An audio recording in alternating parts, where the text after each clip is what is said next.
Я ученица 3 Б класса. Сегодня я буду рассказывать про своего прадедушку Каменева Владимира Андреевича.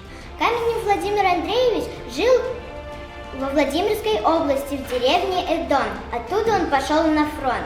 Когда боевые действия были на западе Берлина, он ходил с группой разведчиков в разведку и доставлял ценные сведения и доставлял контрольного пленного. В сентябре 1944 года, следуя в штаб, он попал в сильный артмин-огонь противника, но, несмотря на ранения, он доставил боевые сведения. В результате атаки противника связь была прервана. Ему дали приказ установить ее, и он это сделал.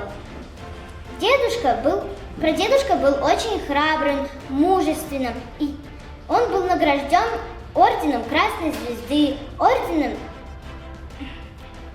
Славы 3 степени, медаль за отвагу, медаль над победой Германии, медаль за взятие Берлина, медаль за освобождение Праги. Я горжусь своим прадедушкой.